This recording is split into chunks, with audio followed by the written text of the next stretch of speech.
Hello friends, ಜಾಸ್ತಿ ಜನ ಹೇಳ್ತಿದ್ದಾರೆ 10ನೇ ತರಗತಿ ನಾವು ಕಂಪ್ಲೀಟ್ ಮಾಡಿದ್ದೀವಿ, 10ನೇ ತರಗತಿ ಪಾಸ್ ಆಗಿದ್ದೀವಿ, ಹಾಗಾಗಿ ನಮಗೆ ಯಾವ ರೀತಿಯಾದರೂ ಕೆಲಸ ಇದೆಯಾ ಅಂತ ಹೇಳಿ ತುಂಬ ಜನರು ಕಮೆಂಟಲ್ಲಿ ಮಾಡೋದನ್ನು ನಾನು ನೋಡ್ಕೊಂಡಿದ್ದೀನಿ.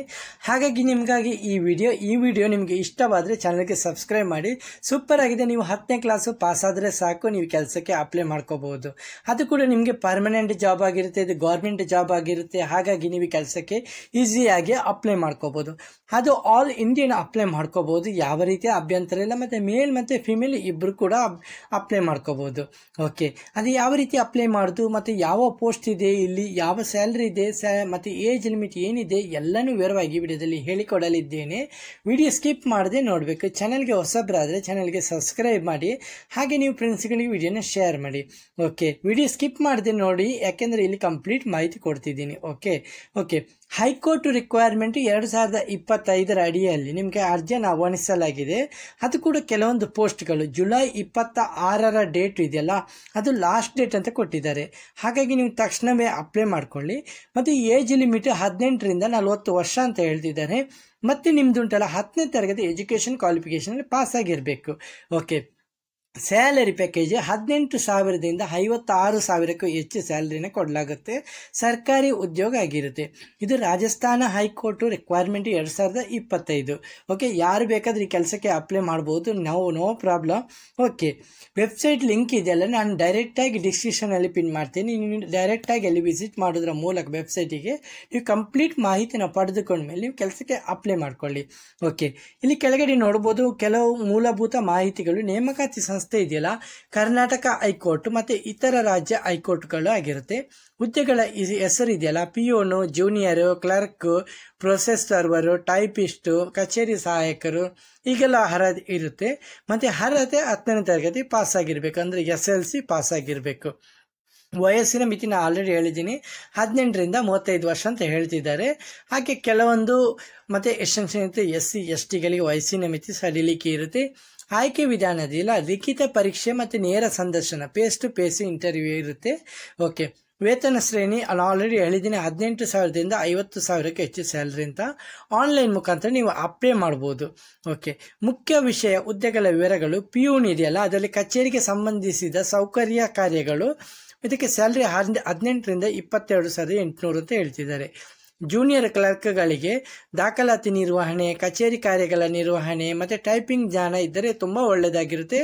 ಓಕೆ, ಮತ್ತು ಟೈಪಿಸ್ಟು ಕನ್ನಡ ಮತ್ತು ಇಂಗ್ಲೀಷ್ನಲ್ಲಿ ಟೈಪಿಂಗ್ ಕಾರ್ಯ, ಕನಿಷ್ಠ 25 WPM ಅಂದರೆ ಮಿನಿಟಿಗೆ 25 ವರ್ಡ್ನ ಟೈಪ್ ಮಾಡುವಂಥ ಸ್ಪೀಡ್ ಇರಬೇಕು.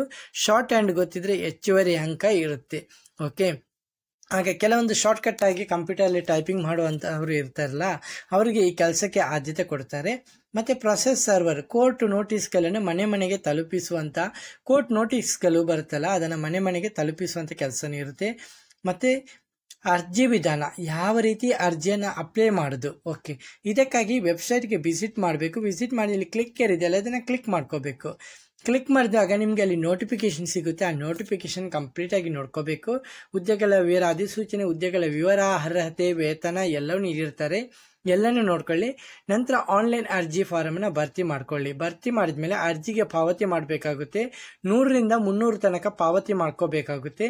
ಎಲ್ಲನೂ ಮಾಡಿದ್ಮೇಲೆ ಅರ್ಜಿಯನ್ನು ಸಬ್ಮಿಟ್ ಮಾಡ್ಕೊಳ್ಳಿ, ಪ್ರಿಂಟ್ಔಟ್ ತೆಗೆದುಕೊಳ್ಳಿ. ಓಕೆ, ಹಾಗೆ ಆಯ್ಕೆ ಪ್ರಕ್ರಿಯೆ ಇದೆಯಲ್ಲ, ಅದು ಯಾವ ರೀತಿ ಇದೆ ಅಂತ ನೀವು ನೋಡ್ಕೋಬೋದು. ಪಿಯೂನ್, ಪ್ರೊಸೆಸ್ ಸರ್ವರು, ಟೈಪಿಸ್ಟ್, ಕ್ಲರ್ಕ್, ದಾಖಲೆ ಪರಿಶೀಲನೆ ಎಲ್ಲನೂ ಆಯ್ಕೆ ಪ್ರಕ್ರಿಯೆಯಲ್ಲಿ ಇರುತ್ತೆ. ನಿಮ್ಮನ್ನೆಲ್ಲ ಕಂಪ್ಲೀಟಾಗಿ ಡಾಕ್ಯುಮೆಂಟ್ ವೆರಿಫಿಕೇಷನ್ ಎಲ್ಲ ನೋಡ್ಕೊಂಡ್ಮೇಲೆ ನಿಮಗೆ ಸೆಲೆಕ್ಟ್ ಮಾಡ್ತಾರೆ. ಹೆಚ್ಚಿನ ಮಾಹಿತಿಗಾಗಿ ದಾಖಲೆ ಇಟ್ಕೊಳ್ಳಿ. SLC ಸರ್ಟಿಫಿಕೇಟ್ ಒರಿಜಿನಲ್ ಇರಬೇಕು. ಪಾಸ್ಪೋರ್ಟ್ ಸೈಜು ಫೋಟೋಸ್ ನಿಮ್ಮ ಹತ್ರ ಇರಬೇಕು. ಮತ್ತು ನಿಮ್ಮ ಅಡ್ರೆಸ್ಸು, ಪರ್ಮನೆಂಟ್ ಅಡ್ರೆಸ್ ಇಲ್ಲ, ಆಧಾರ್ ಕಾರ್ಡು, ನಮ್ಮದು ವೋಟರ್ ID ಯಾವುದಾದ್ರೂ ಇರ್ಬೋದು. ಮತ್ತು ಕಾಸ್ಟ್ ಸರ್ಟಿಫಿಕೇಟ್ ಇರಬೇಕು. ಮತ್ತು ಟೈಪಿಂಗ್ ಪ್ರಮಾಣ ಪತ್ರ ಇದ್ದವರು ಅದನ್ನು ಇಟ್ಕೊಳ್ಬೇಕಾಗುತ್ತೆ.